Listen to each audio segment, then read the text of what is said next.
Hi everyone, welcome to the Digital Chemical Playbook, where we explore how digital transformation is shaping the chemical and materials industry. Just before we begin, if this is the first time you're listening to that podcast, please enjoy the show.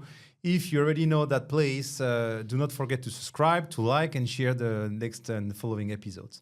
Today, we are extremely lucky because we have a very important guest from the chemical industry. That guest is Christophe Cabarry, which is the founder and CEO of SpecialChem, the material selection platform. Good morning, Christophe. Hey, good morning, Florian, and thank you for having me. Thanks a lot. How are you? Are you enjoying yourself in Barcelona today? I mean, if you look at the sun here and the sun in Paris, I prefer to be here, honestly. So one of the first output from this podcast, moving the offices of SpecialChem to Barcelona. Okay, deal. So Christophe, we're extremely happy to having you. We know each other for many years now. We've been collaborating DKSH and SpecialChem for so many years, and you are, as we like to say, one of the voice of the digitalization in the chemical industry. And for us, it was a nonsense having a podcast dedicated to digital transformation in chemicals without having our episode with Christophe. So this is great to having you. Well, thank you very much. And I guess you consider me as a voice because of the age more than anything else. maybe this is one of the length of the experience. Correct. That's the experience, and you're also one of the connector between the experience in chemical industry and knowing the companies, knowing the history of such companies, while in the same time connecting this with the digital transformation. And now we're gonna have some talks about that, about AI in the industry. So it makes you a kind of a hybrid profile, right? Having the startup vision while coming together with an industrial background. So this is why it's so interesting having you today. Thank you very much. So Christophe, before we jump into our conversation, I would like, and I think our audience will also like to know, what's the story behind SpecialChem? When did it start and why did it start? So it started in the previous century. Wow. I was working in the industry. I was working for a company that was called Elf Atochem. You would call it today something like Arkema. Okay. And I was working at the strategic planning. I was in charge of some digitalization project already, digitalizing and sharing product information and customer information, so the ancestor of a CRM already. But I was asked by our CEO at that time, Jacques Péchal, to write his speech for a conference in Yokohama. And the title was The Chemical Industry in the 21st Century. That was in 1999. Okay. And I had to make him speak about the internet. Of course, it was the bubble at that time. And the internet bubble. The internet bubble, yeah. It burst in April 2000, right at the moment when we created SpecialChem. And it came from the fact that I had to make him speak about the internet in the chem industry. And I thought about, hey, what can this new technology do? And I was not convinced by marketplaces. At that time, there were Chem Connect, Chem Match. And I was more convinced that it could help the marketing of specialties. Okay. Because you need a lot of marketing to be good, and to be good at marketing in selling specialties, to innovate, to understand what the needs of the industries are. So marketing is very much needed, but also very complex because of the fragmentation of the market, the length of the value chains, the regulations. So very complex, very needed. Yes. I thought the digital technologies overall would solve this tension. So SpecialChem was born 6 months after this. I wrote the speech, and since then, this motto of making the exchanges between buyers and sellers fluid in specialties around marketing and product discovery. That's still the fundamental pillars of SpecialChem today. That's amazing. I mean, you're telling me about that. It was more than 25 years ago. Yes, that sir. same story you could be telling about this about 5 years ago. I mean, the concept of technical marketing, digitalization, and that need, right, for people finding some ingredients. So tell me more. Like you've been one of the early users and one of the pillar of that transformation was 25 years back. How was the evolution through the years of SpecialChem? What type of knowledge did you got, and how did you use this knowledge to drive the transformation of that company? Well, the fundamentals of the business are still the same today, I feel. But what has changed drastically is the behavior of the buyers. Oh, yeah. The world was fully analog at that time. The way to sell was through salespeople exclusively visiting customers, and I've been one of them, by the way. With time, we have seen the industry changing, not because the supply side was wanting to change, but because the buy side, the buyers have changed. They are much more digital today. Yeah. They want a 24/7 access to product information. They want a self-serve experience. They make the first step towards the brands using different channels. And this has been very gradual. It doesn't happen like overnight. No. And it took us a number of years that is much bigger than what we thought when we created the company. We thought something like that would happen, but it took so much more time that the buyers would digitalize their processes. Yeah. It's a bit of the history of Yes. SpecialChem to be ahead of the curve for too many years. But now the curve has kind of caught up. It caught up. Right. And we are now, I think, right in a very fundamental movement of digitalization of the industry, driven by the change of behavior of the buyers. Yes. So this is, it shows also how resilient you are, and I think how resilient is SpecialChem, right? Handling this along through all of those years, because from what we've seen in the industry and what we could read in the papers and other specialized press, the key driver, the key shift that we saw was around the COVID-19 period, right? Where your customers, the chemical companies, have been forced to be locked at home at some point, and this is where you saw a big change in the behavior. Can you let us know a bit more about this principal shift? Yes. Actually, the seeds of change of digitalization. All this started before the COVID, and the COVID has been a massive accelerator for sure. But the trend that had started before, I'm sure you saw the same thing within DKSH. Yes. Of course, during the COVID, we saw top management of chemical companies, producers, distributors. Saying now it's time. Well, being forced to say now it's time, and being surprised themselves that they could install Teams and work through web meetings and chat within a month, more or less. And they thought it was completely impossible because the big, let's say, IT projects, not to say digitalization project, but IT project, were installing an ERP or a CRM, big project that took years and years, that costed tens of millions. Yes. And overnight they were forced to change and to communicate digitally within themselves, within the teams, but also with the customers. And I saw it was no big deal, actually. And I've got example of a number of CEOs saying, do you imagine we installed this, communication infrastructure, and it changed our habits within a month or a few weeks. They were surprised themselves, and I think this has been a trigger for an acceleration of digitalization, practices during the COVID itself, and after it lasted. Correct. Many companies, if not all, they don't do business today as they did before the COVID. For a vast majority of companies, yes. So, Christophe, for the audience listening to us, and tell me how many companies are listed in SpecialChem? So SpecialChem, the material selection platform, what we have done over the years, we have basically created the master catalogs of the industry. We have aggregated all the products from every supplier in the world. That's our goal, our vision. We have then digitized this information that was contained in PDFs, in documents, in Excels, in brochures. We digitized it. We then standardized the product information because there is no standard how to represent specialties in the industry. And we are also maintaining this huge amount of data. We got like 500,000 products in the SpecialChem master catalogs, coming from 6,000 companies. So we aggregated more or less 6,000 catalogs from the entire industry.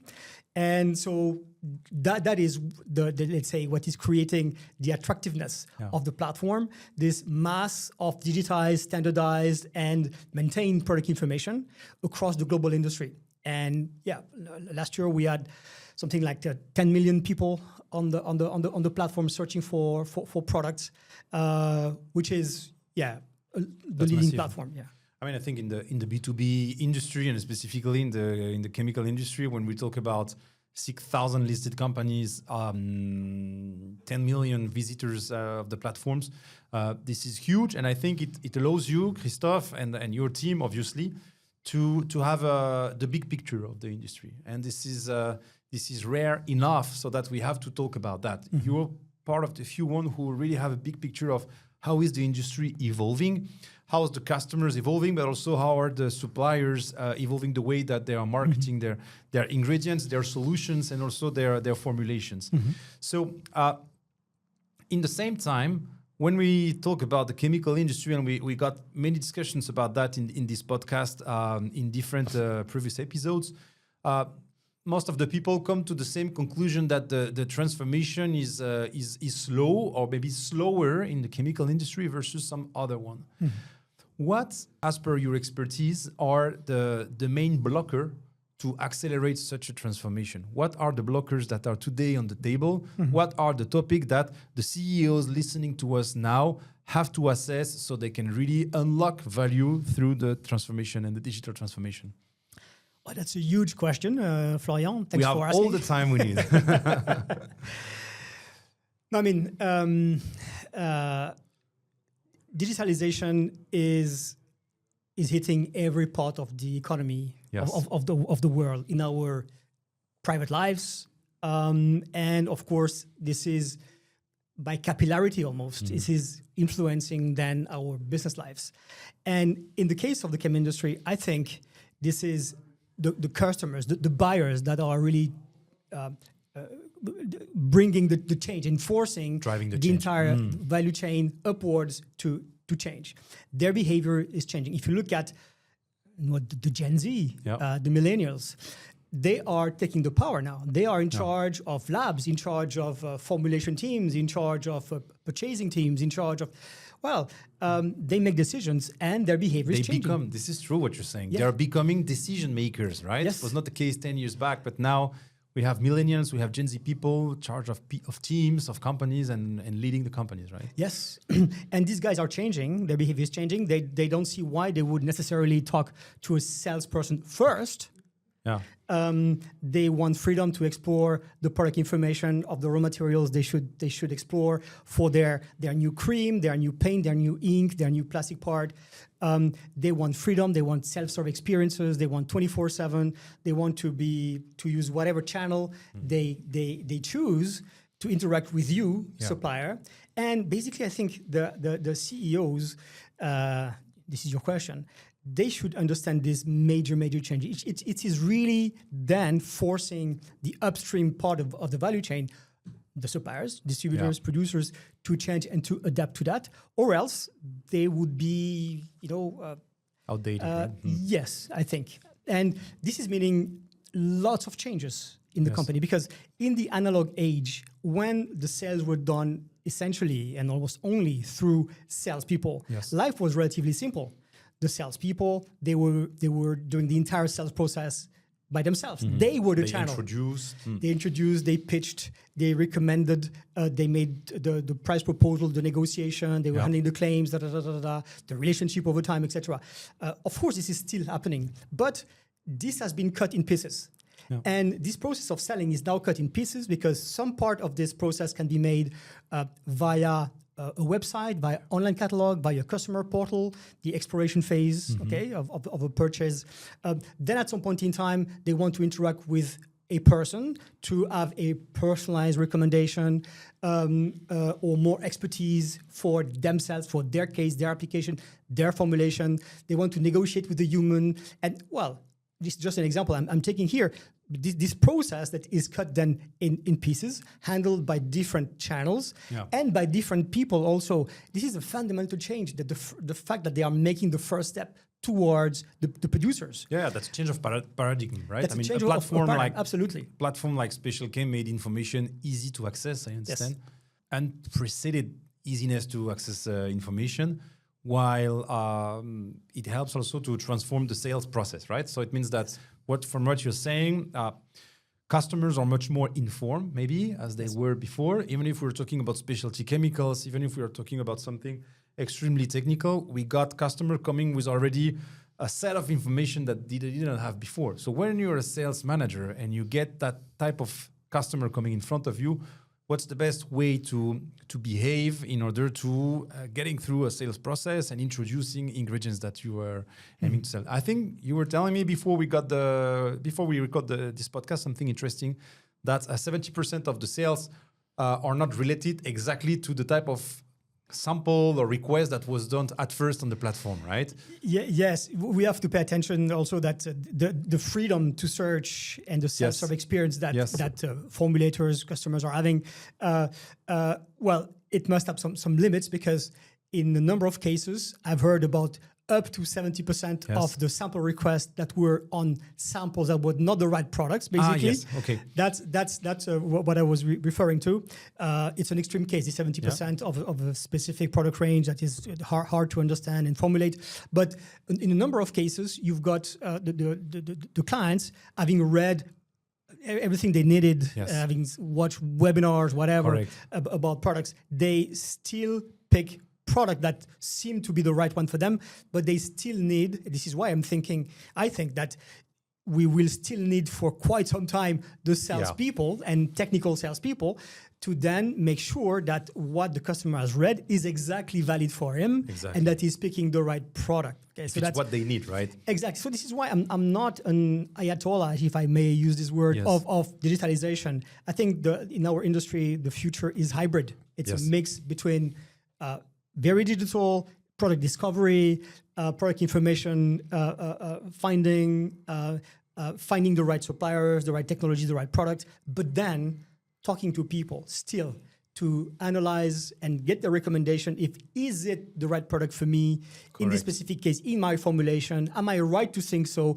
By the way, in terms of regulations, regulatory status, is it good for my market, my application? So this is still so rich and complex that this is not fully automatable and digitalizable, if I may use Is it the reason why, Christophe, even if the platform exists for 25 years, you never introduced e-commerce in SpecialChem? Yeah, fundamentally, we don't believe in the marketplace principle for specialty chems. Yeah, the open marketplace, like everybody, throw product here, and just because it is there, easily accessible, it will be bought by people who need such kind of products. I don't believe this is a model that fits well in this industry. In others, maybe, but not in this one. Even in B2B, in other industries, but in this specific specialty chemicals one, it's not the way to do, right? It's a complex world. Products are complex. Purchasing is complex. Most of these products are not bought on specs nor on price, but on performance, and it is making the whole difference with other industries. Yeah, it also enables. So this is great. It's a dating platform for professionals of the industry, right? Yeah. They come there is a first touch on the certain ingredients, and then when they start talking, they figure out that potentially is not that one, but another one, and then you get into this type of sales cycle, no? And you focus here on the awareness phase, so you can increase awareness from the customer and get into maybe a much more pertinent discussion between a seller and a customer for this type of ingredients. Yeah. And I think one thing also that this is one of the consequences of this is that the go-to-market strategy of producers need to change and evolve. It can be much more sophisticated than before. So it needs to be multi-channel. Yes. Because you need to place your product, your solutions, your brands, wherever the customers are going, are searching, for sure. You need to be multi-channel to have a chance to be there when they search. As a sales rep myself, I've been, and as a buyer also of specialty chems in my past life, I've been amazed how the amount of time and energy that is spent by sales reps visiting out customers that maybe one day would need the product, but are not needing these products now. This is a huge loss of resources and a lot of time spoiled, I would say. So right now, one of the things that is the most important, I think, as a producer of specialty chems and a supplier also, because this is also valid for distributors, it is to be able to detect and connect with the people needing your products now.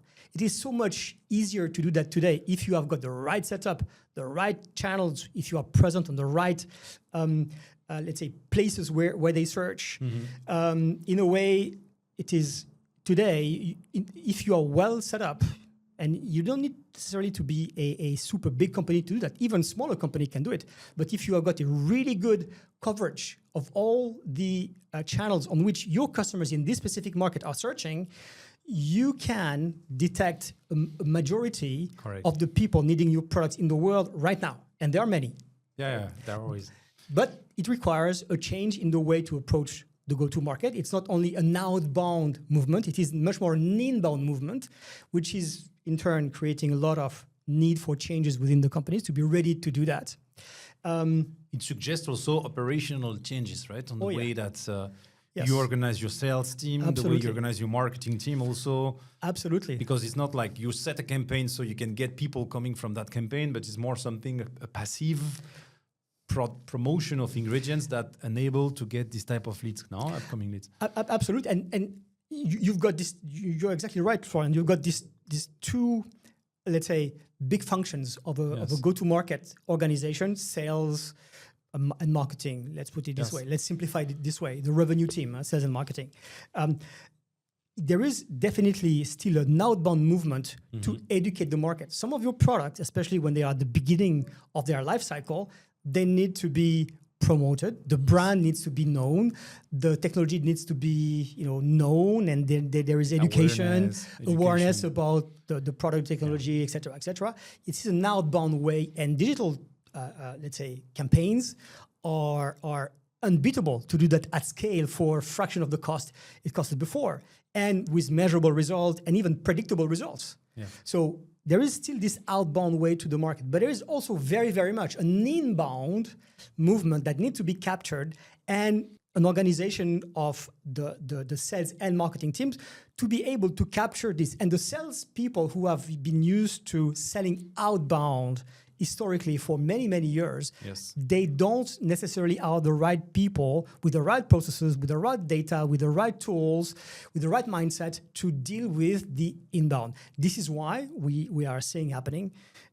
We're seeing this wave of inside sales kicking in for a number of years in the chem industry, but really accelerating now. These are the people in between the marketers, typically making the outbound movement, educating the market, doing the demand creation, as we mentioned, as we call that at SpecialChem, and the salespeople who are still managing relationship and still doing some, let's say, customer management. These guys in between, they are the ones that are doing the demand capture. Inside sales, able to score leads, receive inbound requests, able to detect signals about potential new customers on your LinkedIn profiles, or company profile, on the campaigns you are making, on the webinars you do on SpecialChem, These guys have got a different mindset set up, and their job is to, let's say, detect and connect with the people who are having the demand right now, existing demand. And of course, in terms of conversion rate and conversion speed, dealing with someone who is already having the intent, the need for your products is much more effective than visiting out customers that maybe one day would need your product. So these guys in between marketing and field sales, these teams are very, very important and new. Can I ask you something then about this inside sales? I mean, you're talking about the fact that potentially from platform like SpecialChem, you can get a lot of opportunities coming. Not all of them are qualified, or maybe not all of them are qualified for the ingredients that you're selling right now.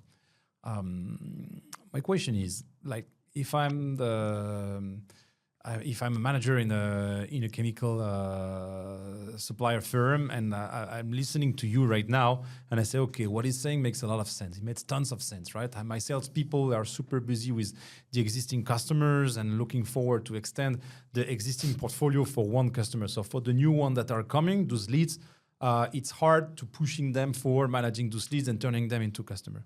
I will go for such a profile as an inside sales. Can you draw me what's the job profile of such an inside sales? All right.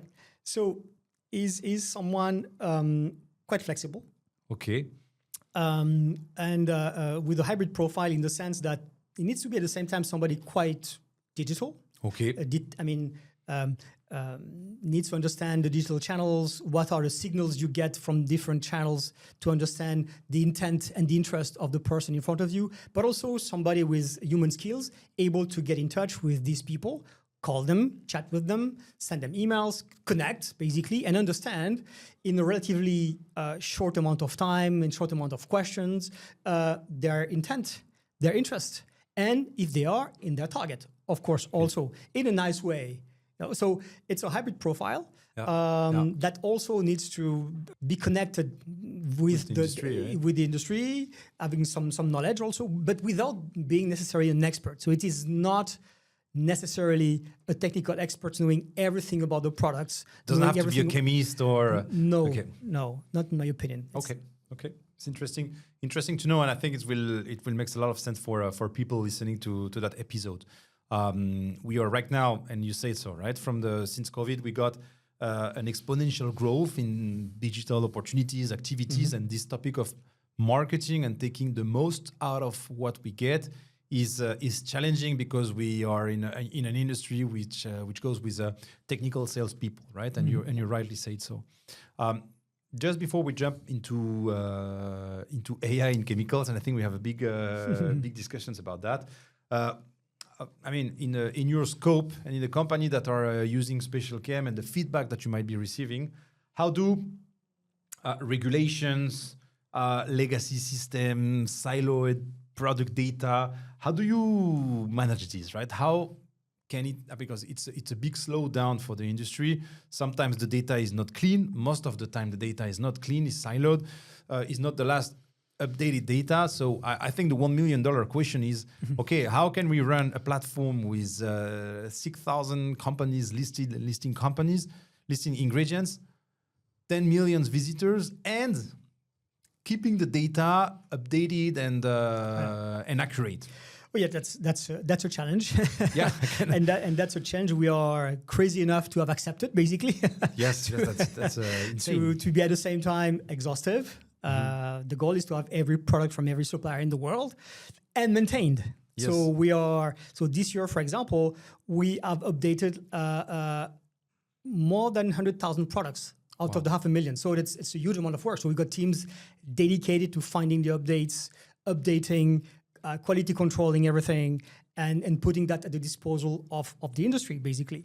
So that's quite a bit of investment, processes, determination also, maybe craziness at some point. A lot. To be able 500,000 product. Yeah. Following the same growing. data model. Yes, and that's very important because that's having a standard product data model is really very important because it is enabling searches by people across 6,000 catalogs that are all different. Yeah. Without this standardization and the maintenance, we would not fulfill the promise of having a search experience that is good enough. So that's the way you do it, and I think it's the best transition to talk about AI. We've been talking over the last few months / years a lot about AI.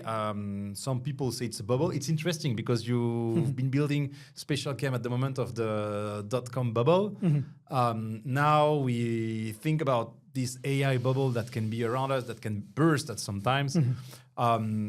There is this report that was published by the MIT a couple of weeks back that's saying like 95% of pilots, AI pilots, are failing. Only 5% of them bring actual value to the company. I mean, we can see the input at the end of the P&L. At the end of the day, this is what we're talking about. So 3 questions about AI and how AI is getting used at SpecialChem. First of all, do you use AI to manage the accuracy of your ingredients? And if not, is it something that you're planning to do? My second question is, how will AI impact maybe now, maybe in the future, the workflow of formulators? And my last question is, how do you think AI can increase? I mean, can help improving the processes in chemical companies? Well, you have 2 hours. Yes, thank you, Florian. And I count on you to remind me the order of your question, maybe in 5 minutes, right? Yes. No problem. So first of all, we've been using AI at SpecialChem for around 6-7 years already, or maybe even more, for scoring the leads. So all the leads that, people requesting something from a supplier, we score how interested they are and if they are in the target of our clients. We have been using AI and machine learning before the big hype, much before the ChatGPT, LLM, Gen AI hype. Yeah. So now, regarding your question about formulators. I think beside that, you ask, are we using that at SpecialChem to maintain? Yes. So yes, we use AI at SpecialChem to find new products, updates, make sure that the extraction we have been doing about this product information is still right on SpecialChem, determining if we need to update things or not, and automate some parts of the processes on top of that. So yes, we do that, but we still there is a golden rule. The ultimate validation is made by human, and we don't believe in 100% AI processes for the moment. Maybe so you shift from creation to validation. Yes, very much process mastering and validation, and because we still think a human needs to validate, that's the quality is conformed to our standards when we put online a product information. Yes, for sure. In formulation, yes. Obviously, you can do tons of things with AI, and not necessarily Gen AI, by the way. There are other forms of machine learning that are not typically working with the same model as Gen AI, that has been used for quite some time in the lab to improve formulations. If you got a big enough and nice enough data set of here are my formulation, here are the contents of the formulation, here are the performances, etc. Then if you are able to, if you throw an AI that needs to find correlations and models explaining the behavior, though this is not necessarily Gen AI, and this is working really well, but you need to have really good data to do that. Yeah, of course. And you got companies that do that really well. For example, Citrine, we work with them. They're having a great platform that enables to do that, creating new formulations or improving existing formulation, which is even bigger maybe in terms of savings. You realize that in many cases in the industry, if you ask a formulator, especially the old school ones, there are 15 products in this coatings formulation. What is the use of each of these ingredients? In a number of cases that it's not neglectable, they cannot tell you why exactly. They tell you, when I arrived, it was already like that, and it's working. And you know what? I don't want any trouble. It's working, that's fine. With the AI in formulation, with the right setup, the right data, and it's very, very important, then you can explain much more and rationalize something that was so far very much based on experience. Yeah, you can get also in depth, and you can build up the legacy, from the people that are in the labs. Because what you're saying, right? People retire, they leave. You don't know what they had in their mind. You don't. I mean, they used to have a kind of an encyclopedia into their mind, and we see some platforms existing, some solutions that are there actually to kind of to store the know-how that was in the head of the technical marketing, technical sales and specialists, so we can keep on serving a certain level of services to customers, right? Absolutely. On a specific level. Absolutely. And for product information, that's the same. And this is why also we have created a new arm within SpecialChem.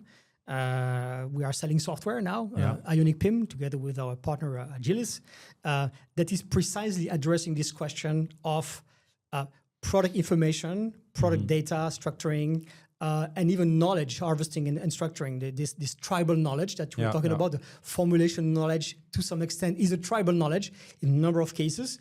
Well, our software, Ionic PIM, is enabling the suppliers, but also the companies formulating, maintaining or creating one source of truth of their the products that are being sold, all the products that are being bought to formulate, one source of truth of product information where everything about the product and by extension the formulations made out of is digitized, structured, aggregated, and cleaned, basically. AI, there is no AI if there is no clean data. Or yes, there is AI, but there is not. Yeah, I'll let you use the word yourself. Yes, but you got me. Yes. Okay. Yeah. No, I get your point.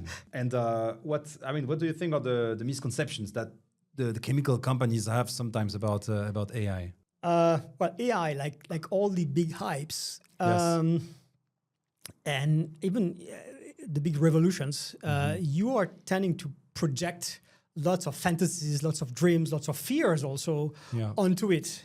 It's a big box, and you put everything, and everybody puts its own things into the box, basically. And so AI is very much so. I think we are going to discover over time all the power, all the potential.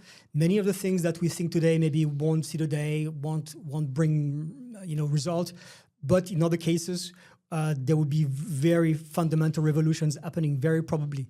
That connects to the third part of the questions that I was asking you. It was about like improving operations within companies. You're saying that will be some revolution coming. The use of AI in corporates will change, will evolve, and that's my question, right? We know how to use it at home, at work, how to be more efficient using it. Now, in chemicals, we're still on our way to unlock how can we use that on the corporate level to improve efficiency of the company. Well, and there are so many use cases. And the data, you talked about it, right? The organization of the data, the documentation. Documentation, yes. If we talk about the go-to-market of the industry, but of course you can apply AI in every single aspect of your work. And I think fundamentally, using AI individually, that is relatively straightforward for yourself, especially Gen AI. It is so easy. So you can have your own assistant in almost everything you do, whatever you do in the company. If you are a CFO, if you are a sales guy or a marketing guy, somebody in quality, in HSE, you can use to assist yourself in your decisions. That's fine. The problems start when you're starting to make processes that are cross-functional or within teams, where you need coordination, you need collaboration, and you need basically to automate a process, or let's say abandon a part of the process that was done between these people and give that to a machine. And then the issues are starting because these machines are probabilistic. Yes. If you're asking 2 times the same thing to a Gen AI, you will have 2 answers. And they might very well be different. And our organizations are not designed, they are deterministic. They're not probabilistic. And they want 0 or 1, yes or no. Yes. They want clear answers. And in a number of cases, this is the fact that we need to digitize entire processes and put the AI into this is creating a lot of mistrust. And it's not helping the adoption for sure.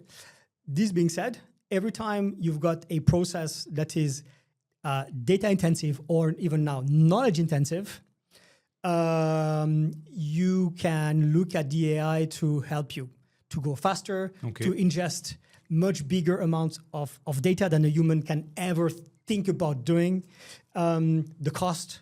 And if you look at our industry, one thing is sure, there is not a lack of data in production, in sales, in every aspect. So we are pretty prone to AI, and there are many cases where it is already bringing a lot of value.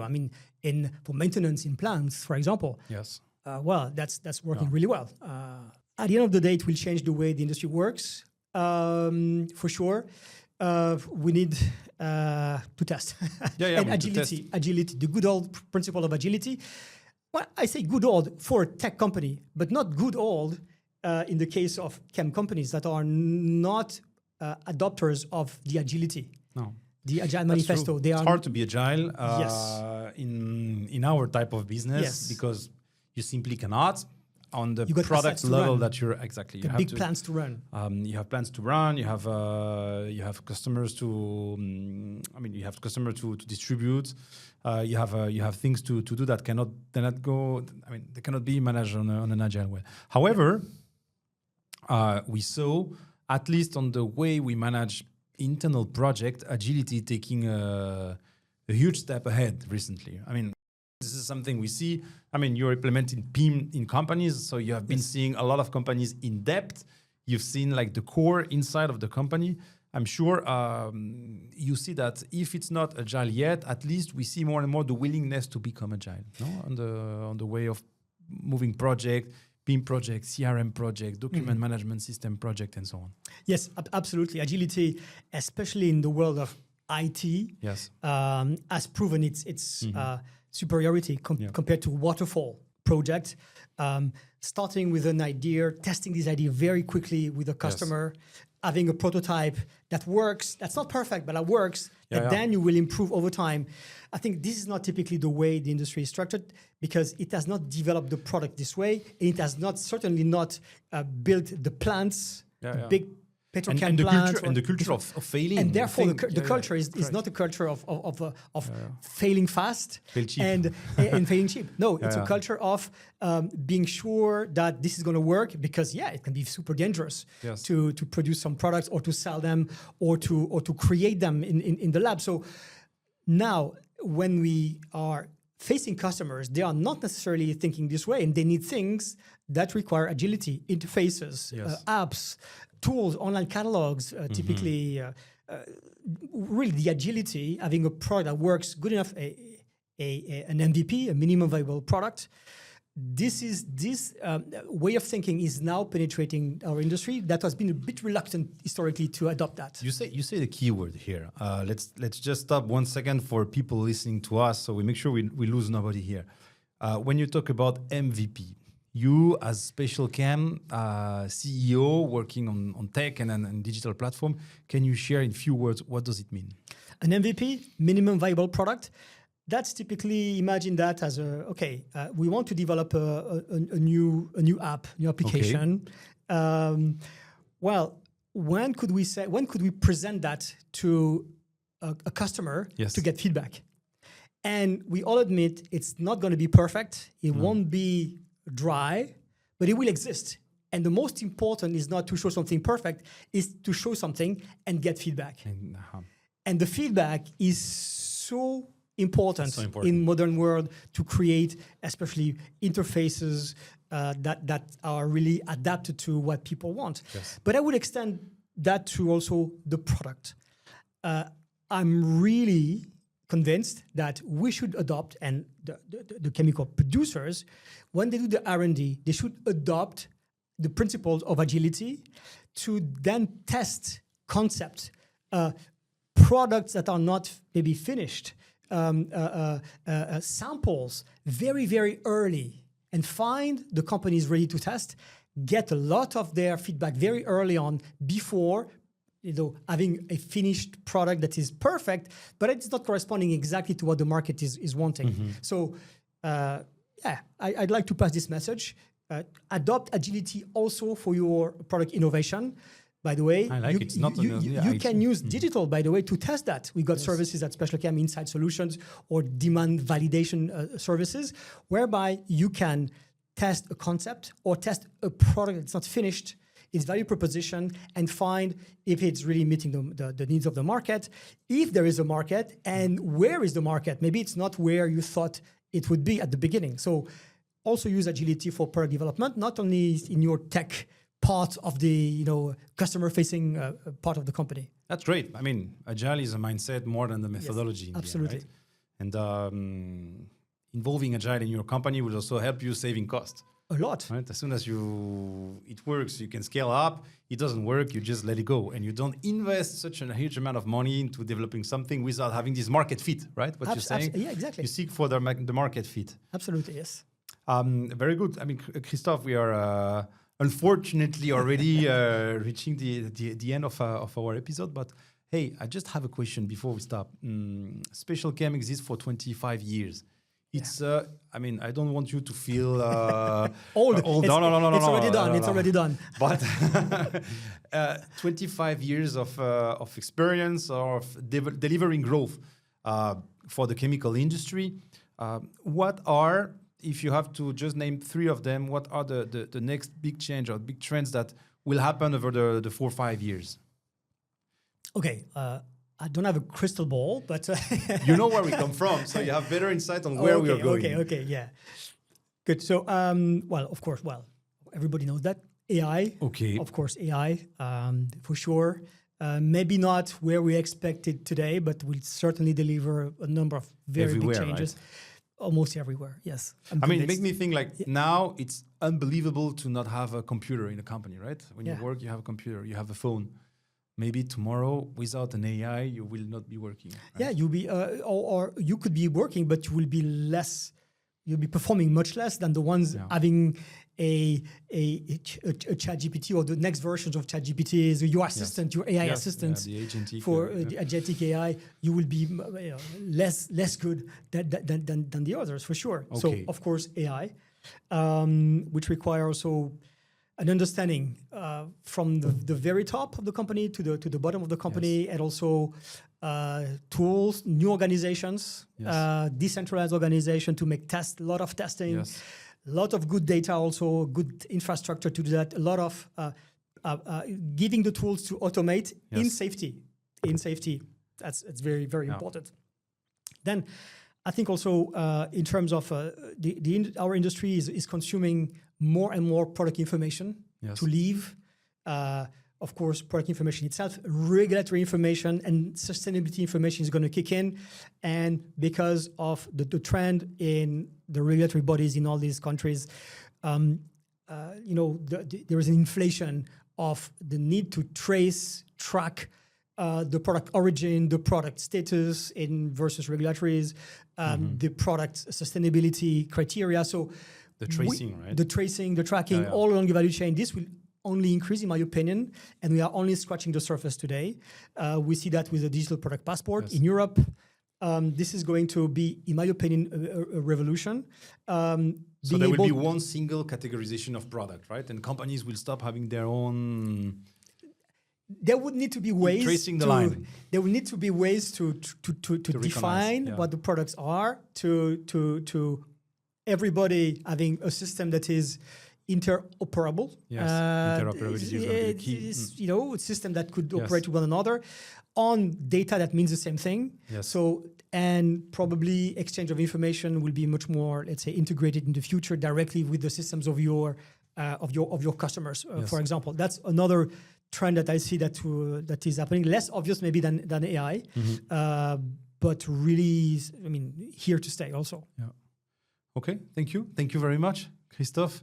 I mean, that's an amazing talk we're having together. You've been sharing about the future of chemical industry, but you also talked about the past. Where do we come from? And I think sometimes it's quite interesting to have a stop, take a look back, see what are the previous bubbles we've been facing, see what are the technical revolution that came, the external revolution also, the external factor of change, and what you just named, right, as the future trends for the industry. I think this is something we can keep. And we can listen again within 5 years and see whether we've been matching this, right? Let's see, yes. Thank you very much, Christophe, for joining us, for participating to this podcast. Thank you so much, La French Tech Barcelona, for hosting us on this podcast. As always, it's a great place, great atmosphere to record. Thank you so much for all of you for listening this podcast. Please feel free to share your feedback. Please feel free to connect. Christophe, by the way, where can people find you? LinkedIn, I assume? Yes, LinkedIn right? or Easiest way. Christophe.cabarry@specialchem.com. Yeah. Okay. Thank you very much, Christophe. It was great recording this episode with you. What's your feeling after that? I mean, it was great also. And as you could see, if you get me started on topics like digitalization in the chemical industry, I could last hours and hours, right? So it was great. And I really appreciate the opportunity that you gave me to expose some of the things we have been thinking about and doing for so many years. So yeah, great experience. Great. Thank you so much, Christophe. And see you next time for our next episode. With pleasure. Count on me. Take care. Bye-bye.